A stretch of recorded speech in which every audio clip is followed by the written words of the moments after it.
Baik, dosa besar yang ke-9 berdusta atas nama Nabi SAW. Ini lagi berat lagi. Berdusta atas nama Nabi. Apa maksud dia? Sebab kalau kita kata tengok secara zahir tajuk ini, seseorang yang beragama Islam dia nak dusta atas nama Nabi. Dusta, payah juga tu. Jadi maksud sebenar dusta atas nama Nabi tu apa maksud? Itulah hadis, itulah man kadzaba alayya ni. Cuba tengok Sebahagian para ulama berpendapat bahawa berdusta atas nama Rasulullah sallallahu alaihi wasallam merupakan kekafiran yang boleh mengeluarkan pelakunya daripada agama Islam, bahkan boleh dianggap dia sebagai murtad. Setengah ulama kata begitu. Kalau dia berdusta atas nama Nabi, maknanya dia reka hadis palsu, dia kata Nabi kata. Dalam keadaan dia memang tahu. Hak tu kalau mengikut Imamul Haramain pun jadi kafir. Siapa dia Imamul Haramain? Guru Imam Ghazali. Ni dulu saya dengar ni, mula-mula saya dengar ni sebelum ni, masa kita belum ngaji hadis lah. Ingat dulu ada Nidaul Islam min Makkatal Mukarramah. Ingat dulu di Mekah dulu ada siaran radio tu, ada Nidaul Islam min Makkatal Mukarramah. Tak pernah dengar? Saya pernah dengar tu. Dia sebut maknanya kata Imamul Haramain, guru Imam Ghazali, sesiapa yang menyebarkan, dia sebut atas nama menyebarkan hadis maudhu', bukan hadis lah sebenarnya maudhu' ni. Dalam keadaan dia tahu tu maudhu', dia sebar juga, memang dia jadi kafir yang nyata. Kecuali dia tak tahu. Boleh jadi setengah ustaz dalam biasa tengok dalam di viral dalam YouTube, dia tidak tahu. Dia tidak tahu sebab dia ni dia baca kitab adalah dia tak kira kata penulis ni nak dusta. Dia yakin pada penulis tu. Dia tidak tahu. Maka dia pun sebut hadis tu. Tu tidak berdosa tu. Mana tidak jadi kafir. Cuma berdosa lah sebab apa? Tidak apa ni, teliti tu. Tapi kalau orang tegur dia, orang goyak dia palsu tu, dia buat kerah-kerak dia juga. Duk degil, bukan dia marah pula pada orang, demo kena pergi ngaji lagi lah dia kata. Padahal terang dia hadis palsu. Tu hadis-hadis lah. Kalau mengikut Imamul Haramain jadi kafir. Setelah orang dedah pada dia, hadis ni maudhu' sebabnya gini. Dia pun tak ada hujah apa pun. Tiba-tiba lepas tu dia sebar pula. Tu ni bukan semua ulama ni. Sebahagian ulama, antara Imamul Haramain. Seperti yang disebut di sini secara umum. Tidak diragukan lagi bahawa segala dusta, sengaja berdusta, tidak diragukan lagi sengaja berdusta atas nama Allah dan Rasul untuk menghalalkan sesuatu yang haram dan mengharamkan sesuatu yang halal merupakan kekufuran yang nyata. Murni itu makna nyata. Lain itu bahasa tu. Dalam hal ini yang akan dibahas adalah bentuk berdusta di luar hal tersebut. Ni bukan hak tu dusta juga. Benda halal dia kata haram. Dia kata dia tu dusta juga tu. Memang semua ulama kata hak tu jadi kafir dia. Benda yang jelas. Misalnya contohnya, saya ambil contoh hak mudah. Hak ijma' ulama. Mana perempuan haid tu tak boleh semaya. Dia kata kena semaya juga. Hak tu memang jadi kafir. Hak tu tak ada khilaf tu. Tapi kalau perempuan haid tak boleh naik atas masjid, hak tu khilaf. Kalau dia kata boleh, dasar pada pendapat ni, tu tak apa tu. Sebab tu akhilah. Tu akhilah. Perempuan haid boleh baca Quran. Boleh ngapa Quran perempuan haid. Tu khilaf berat tu. Bukan khilaf berat ni, maksud berlaku khilaf yang ketara lah. Mana ulama-ulama bukan sahabat pun khilaf tu bab tu. Sahabat pun tu tak jadi kafir tu. Tak jadi kafir, saya pergi boleh tu. Saya pergi boleh, perempuan boleh baca Quran, boleh. Hadis-hadis nak pergi tak ni, tak salah baca. Lepas tu, pendapat yang kata boleh baca boleh pahala. Memang boleh pahala. Moga dia terima pandangan itu. Ikutlah pergi mana. Hak mana lebih untung. Mana kalau dia pergi, perempuan boleh baca Quran, boleh ngapa Quran. Mari hik pun tak berhenti ngapa betul lah. Mana lebih untung. Hak tadi, dia pergi pendapat kata tak boleh baca. Maka tak boleh baca. Lepas tu, apa untungnya? Kena tengok dari sudut itu pula. Kukuk mana pun khilaf lah. Kita kena faham lah tu. Jadi saya pergi tak boleh. Mana kita ada Ismail ke, setuh isteri, tak batal. Tapi ada yang kata batal. Ramai juga yang kata batal. Tapi kata tak batal, ramai juga. Saya tidak nak sebutlah pendapat mana hak kuat tu. Kalau sebut tu kan dia kata tengok taksub pada pendapat tu dia. Orang kita ikut boleh kira. Biarlah. Dia kita tak dia. Siapa menyesatkan orang yakis tu tak masuk lagu tu. Pulaknya tu. Tapi kena ingatlah tak bagi-bagi gitu biar kita, sebab tu perlu kita tahu khilaf tu. Kalau tidak dia anggap dalam Islam ni satu yang pendapat dalam Islam. Penuh hadirat. Sebenarnya itu punca dia menyesatkan orang sebab dia tak tahu ada pendapat lain. Tu bahaya. Kalau dia tahu ke, tu pendapat tu. Kita kata tak boleh, dia kata boleh. Yang pelik sekarang dalam bab fiqh tak boleh, kadang-kadang tak boleh khilaf. Dalam bab lain khilaf galik-galik.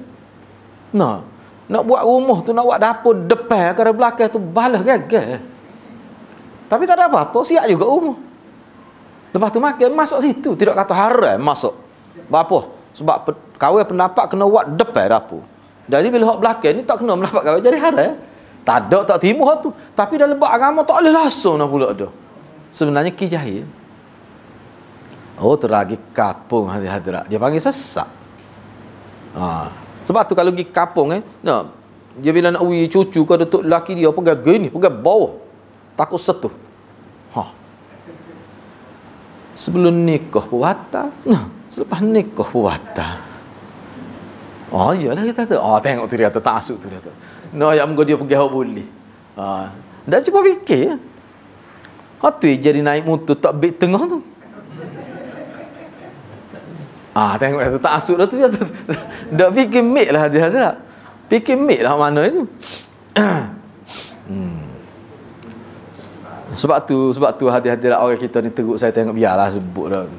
Lepas nikah kaya bahaya hati tak. Dia panggil ada upacara membatalkan air semaya. Allah karuk molek hati tak. Ada upacara je membatalkan air semaya. Lepas nikah tu. Sebelum nikah ahli tak batal. Tak timbul batal. Berat hati orang kita ni masalahnya. Sebab tu hati-hadirat.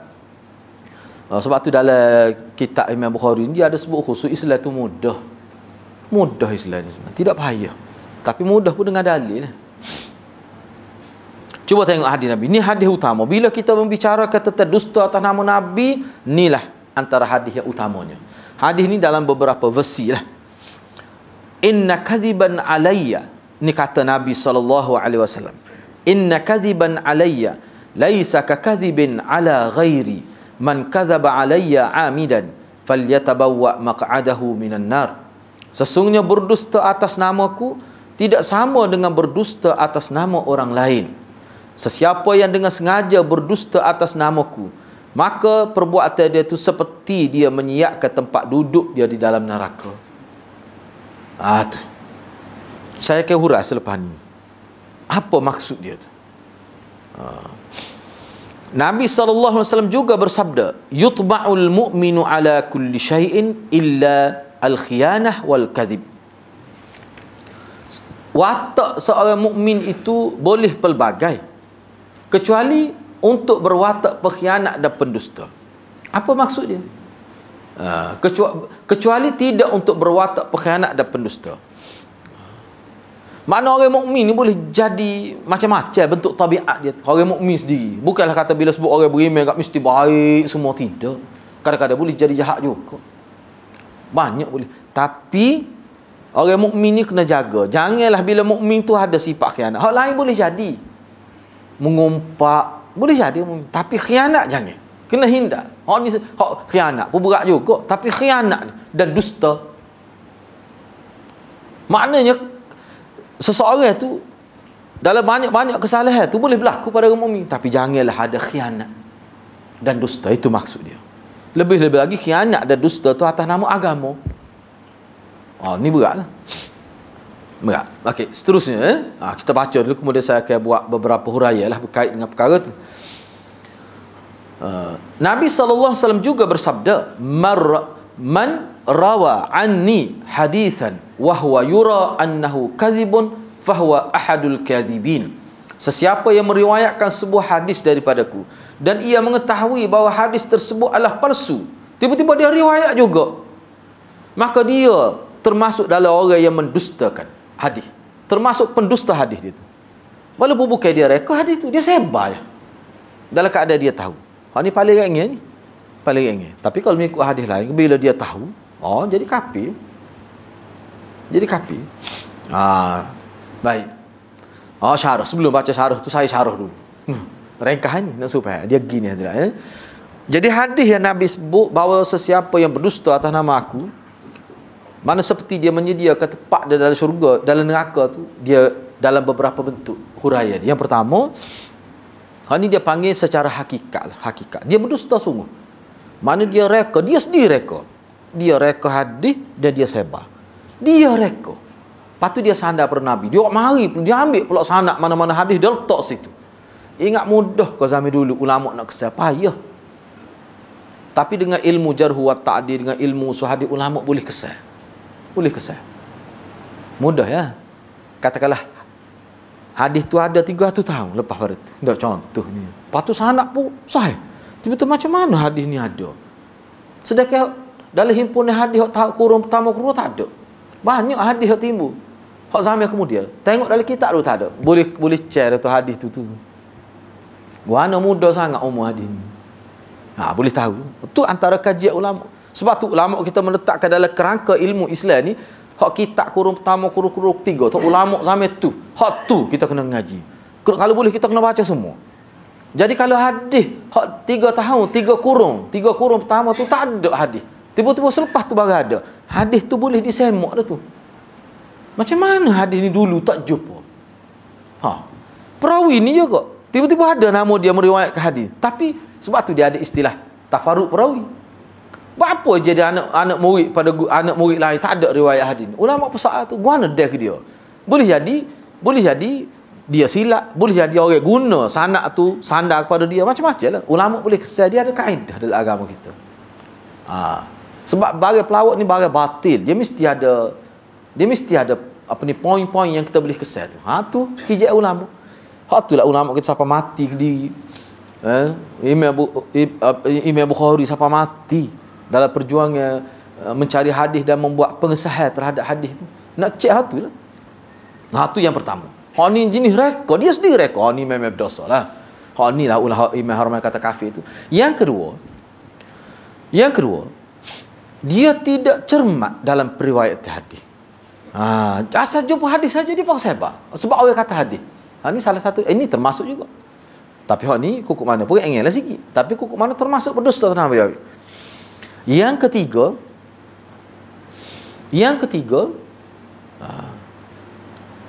ni saya ambil pembahagian besar lah. Yang ketiga, dia menampilkan amalan Islam. Mana kalau biasanya ustaz lah, orang-orang agama, dia buat satu amalan yang memang nampak tu memang amalan Islam. Amalan tu padahal bukan daripada Nabi. Dia tidak niat saya bahas hadis palsu. Cuma dia anggap ni maulid. Tapi bila orang tengok, orang akan katalah ni amalan Islam. Orang akan tiru. Padahal tidak. Tu pun termasuk juga berdusta atas nama Nabi juga. Ingat saya sebut sebelum ni. Masalah kita kata semaya hajat ni hadirat. Adalah kita terimalah ni, saya terimalah dalil walaupun setengah ulama pertikar. Adik Itban bin Malik itu, biarlah kita terimalah walaupun tidak jelas pun. Ada setara tu pun kita boleh terima. Tetapi nyeret sampai semaya 23 rakaat, ingat saya sebut sebelum ni. Bahkan bila lepas semaya dia kata ni lah semaya hajat sebenar. 23 minit. 2 rakaat 23 minit. Macam mana Ustaz Din boleh tentu tu? Ada cerita dia lah. Malah panjang nak cerita tu. Sebab kita sibuk, kita nak pergi lain. Nak jiran pun ajak pergi. Mari ajak. Kita tak apalah, hamba sibuk nak makan pun tak ada. Tak apalah Ustaz, mari semaya saja. Nak ra'i kerana jiran kan. Kita pergi lah. Orang lain jadi timen. Nyetah maya 23. Kita tahu lah. Kita tengok. Jan ni kita ada janji orang. So dah maya tu tengok. 23 minit. Dia siap kata. Berlakulah sedikit. Tegaklah sikit saya dengan dia dalam majlis tu. Kita kata hak sebenar tu maksud kau dia. Kita tanya dia. Jadi lambat pula kita gitu. Akhir sekali dia tak boleh jawab. Merah muka. Kata nak kata hak sebenar, nak kata hak sebenar. Dia maksud sebenar. Nabi buat gini kau maksud. Dia boleh sebut ni semaya hajat sebenar. Hak sebenar tak apa maksud. Sampai 23 minit nya baca gapo tak tahu. Dia rokok sakit tekuk hari ni. Bayar ke 23 minit. Ni kena saya sendiri ni. Masa saya sewa di Panji dulu. Kalau kita pendengar kata bahaya, patutlah ni bahaya.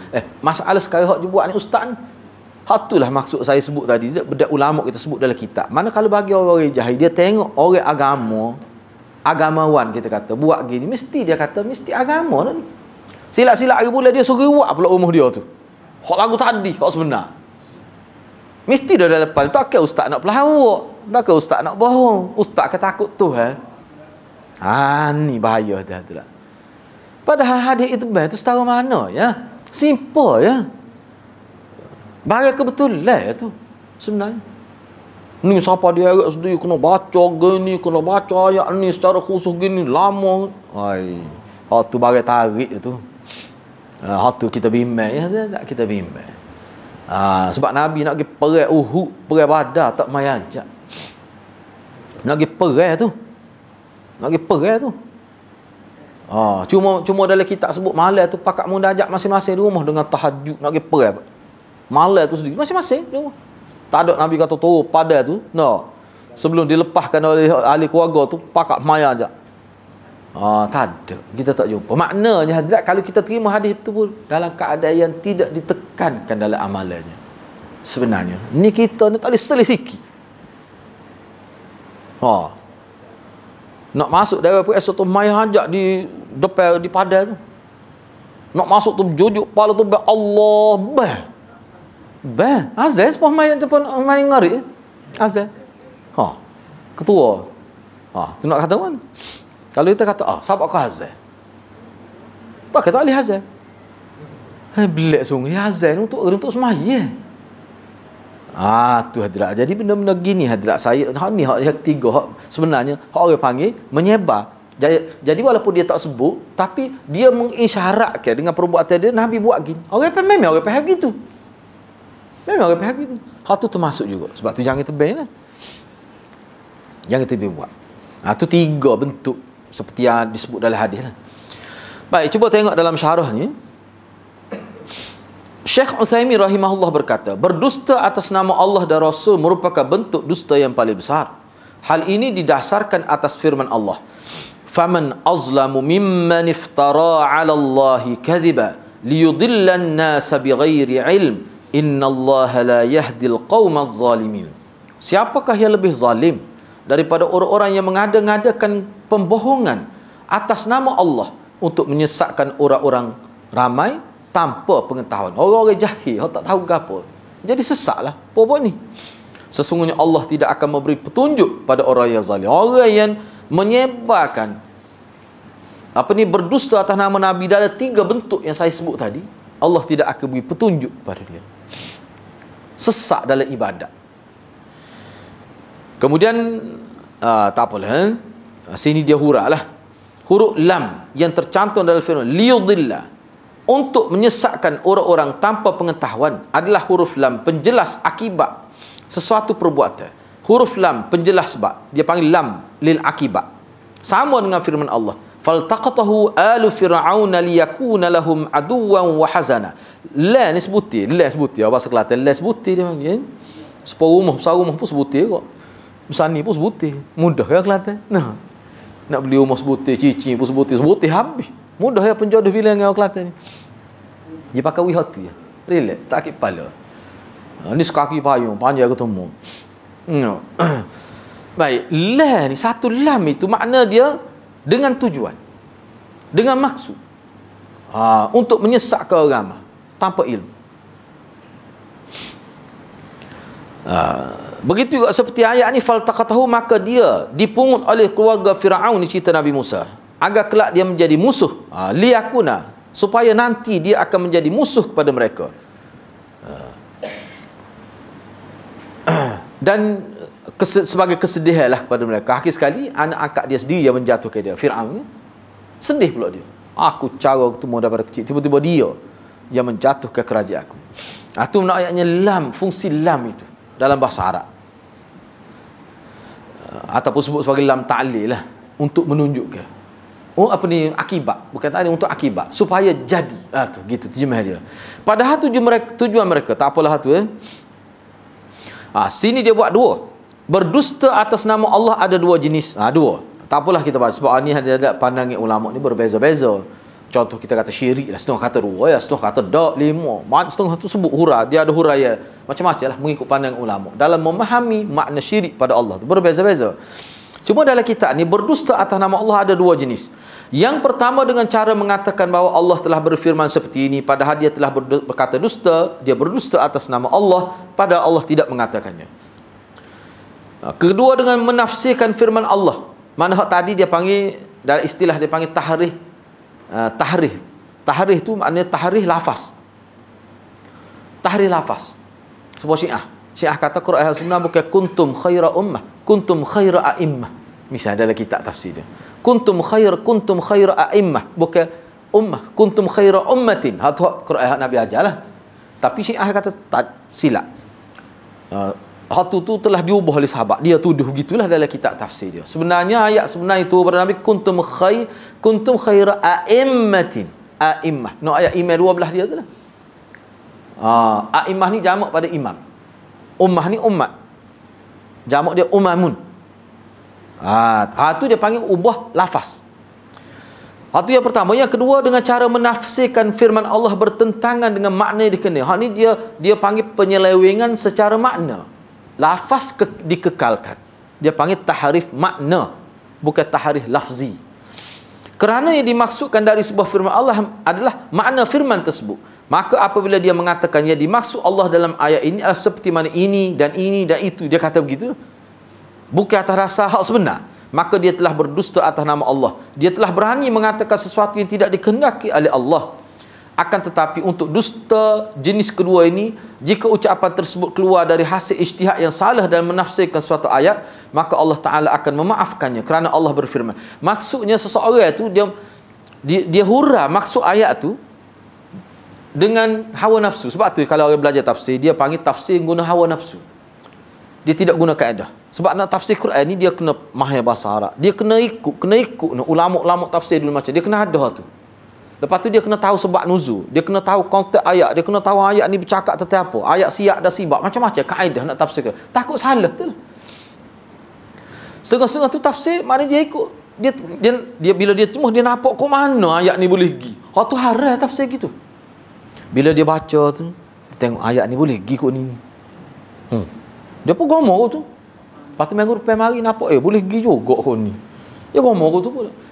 Jadi ayat ni tu dia ada sebab dia buat apa tu ayat. Lepas tu ayat ni dia ada berkait dengan ayat sebelum, dengan ayat selepas tu dia panggil siyak dan sibak. Banyak perkara hati-hati tak?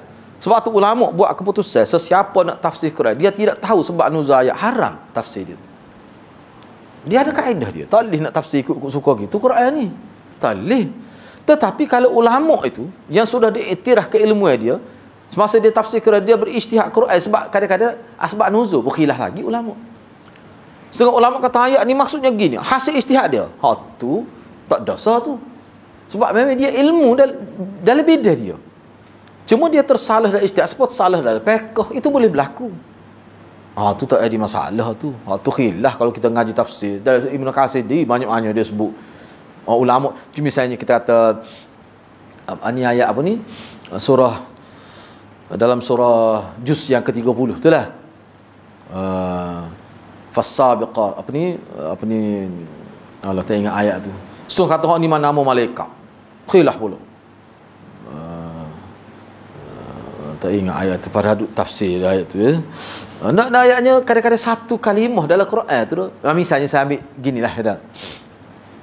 Dalam tafsir Ibn Katsir disebut kenapa syurga dinamakan jannah itu. Jannah dalam bahasa Melayu kita ni maknanya kebun lah, ataupun taman. Ada setengah ulama dari kitab moden dia kata syurga ni adalah merupakan taman rekreasi. Sebuah syurga tu betul lah sebagai taman. Saya nak ambil contoh gini dalam pemahaman ayat tu. Jadi dalam huraian dia sebut mana syurga ni setiap inci syurga tu adalah taman. Bolehkah kita buat gitu? Contoh negeri Kelantan ni kita adalah taman Tengku Anis tempat comel. Apakah semua sudut comel? Tak. Setengah tempat tu tak ada gamuk tengok dengan sapohnya. Baik, kalau rumah kita, dalam rumah kita 1 ekar dah. Bakal di depan yang taman alik belakang macam gini nak tahu. Dengan air buai tak terurus, dengan sapoh ada. Bolehkah kalau kita nak jaga payah tu belakang rumah kita dengan depan taman belakang? Dia kata syurga gitu. Gitu syurga. Nak yang syurga ni lain. Sebab kalau kita nak uruh, kita kata di Selangor lah, kata Syahala tu comel lah, orang panggil bandar dah tamil. Bolehlah sekadar tu. Tapi semua ke Selangor luar tu modok, Selangor tempat tu sapah juga. Kotor tengok sungai tali nak buat. Tapi syurga tidak gitu. Ada ulama orang gitu. Tu maksud jannat tu. Syurga tu sebagai keseluruhannya tamil. Setengah ulama kata dak tu isyarat kepada tempat dia tu menyegarkan semua. Keadaan secara keseluruhan. Itu berbeza-beza pandangan ulama. Berbeza dari sudut tu hadirat. Atas dasar dia sebagai ahli tafsir yang diiktiraf. Orang faham tu tidak jadi masalah. Tidak menampakkan buruk tu tafsir gitu tu. Baik. Cuba kita tengok sini.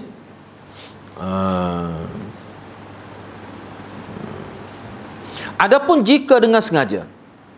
Ni wa ma ja'alallahu 'alaikum fid din min haraj, dan dia tidak menjadikan kesukaran untukmu dalam agama. Wa la yukallifullahu nafsan illa. Sebab tu ulama dia akan tafsir Quran ni sekadar ilmu yang dia ada. Sebab tu setengah-setengah ulama dia kata ulama kalau kita baca kitab tafsir, setengah ulama tu dia kata dia nampak ayat ni maksudnya begini. Dia nampak tu berdasar pada ilmu yang ada pada dia. Ulama nak boleh kata gitu hadirat, dia ngaji habis ilmu kaedah, dia ilmu kaedah. Dengan kaedah bahasa Arab, sarah, ilmu mantik. Dan nak faham bahasa Quran ni, kalau nak siapa perekat jadi mufassir, dia tak dapat tidak wajib dengan tahu sastra Arab. Dia panggil ilmu balaghah. Sebab dalam Quran banyak guna kaedah balaghah dengan majasnya dan sebagainya lah. Tu. Jadi ulama yang penuh dengan ilmu tu pun kadang-kadang berlaku khilaf lagi. Tu tidak jadi masalah tu.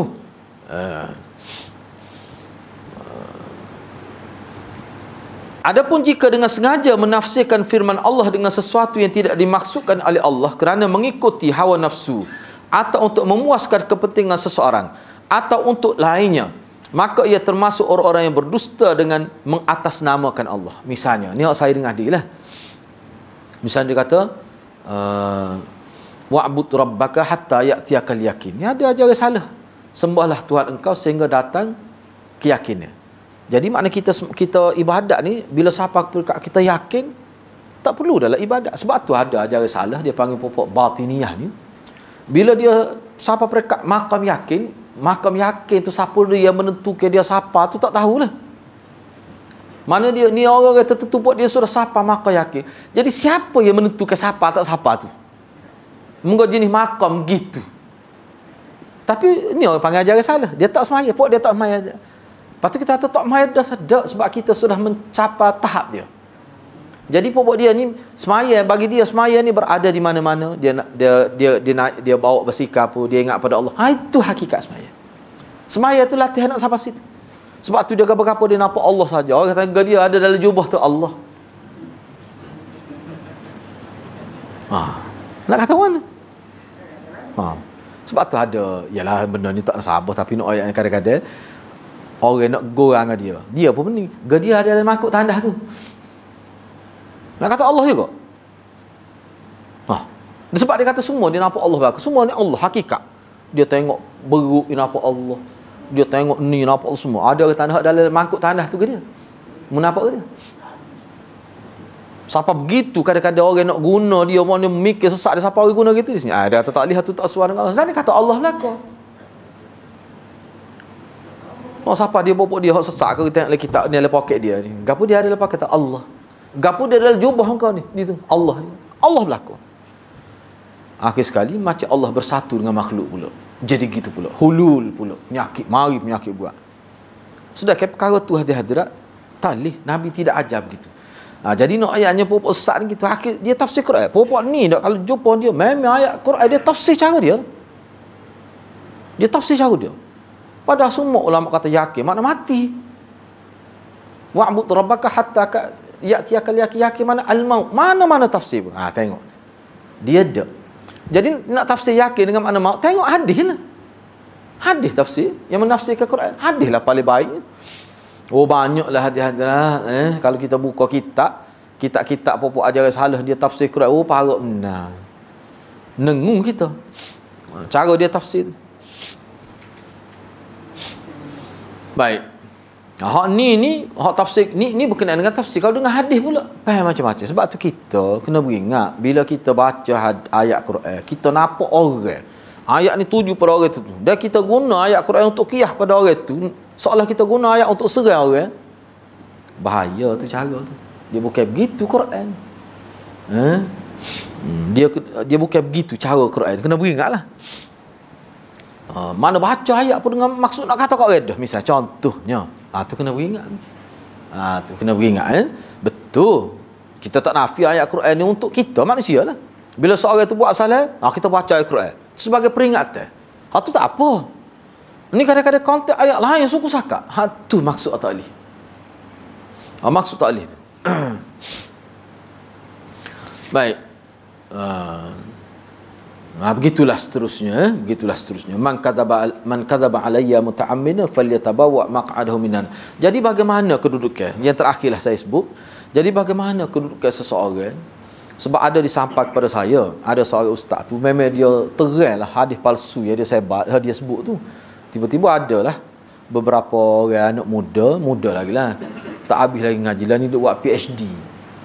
Pergi jumpa dia, ngadak dia. Orang kata ustaz sebut tu hadis tu palsu, maudhu', tunjuk siap dengan kitab. Jadi ustaz ni dia kata mana? Dia kata entah kena ngaji banyak lagi. Dia jawab gitu. Jadi pelajar ni kata, kita anak ngaji dah, jangan tahu ustaz sebut hadis palsu. Kalau tak ngaji tak tahu. Lepas tu ustaz ngaji mana kata hadis ni tak palsu tu. Dia senyap, dia tak boleh jawab. Tapi dia duk kata gini lah, yang tak pergi ngaji yang tak boleh faham lah. Nak ayatnya ego tinggi ustaz ni. Lepas tu pelajar ni sebut pada saya. Lepas tu dia kata ustaz ni, lepas tu dia sebar pula hadis lain. Mana tak beringat lagi. Anak kata mana? Okey tu. Tu kalau nak ikut cara kita ngaji kat memang dia tu kira-kiranya kita tidak nak kata supaya Imamul Haramain. Mana tu dah besar. Tak boleh pahala ngajar gitu. Kena beringatlah. Sebab kita ni kalau orang tegur kita ni, kita kena klik check betul. Lama takut betul orang tegur kita. Saya sendiri pun acak kali orang tegur. Kita manusia kan. Dia kata boleh ustaz buat pencerahan semula hadis tu. Saya rasa hadis itu tak betul. Kita klik cek. Kadang-kadang betul alik kita. Ada kadang-kadang kita silap. Ada juga. Manusia ke? Jangan kita ingat orang depan kita mentakin mengajar ni jahil belakang. Yang sungguh-sungguh tu dia ngaji lagi dengan orang lain pun. Kena ingat tu. Jalan ilmu ni dia tak boleh. Dia kena gitu. Kira lah hati-hati lah. Ni Tok Guru saya sebut, Maulana sebut lah.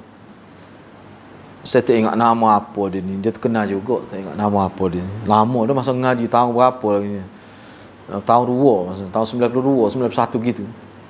Ustaz ni Maulana ni tulis kitab. Kitab dia sahur di India tentang bagaimana mengerjakan haji dan umrah.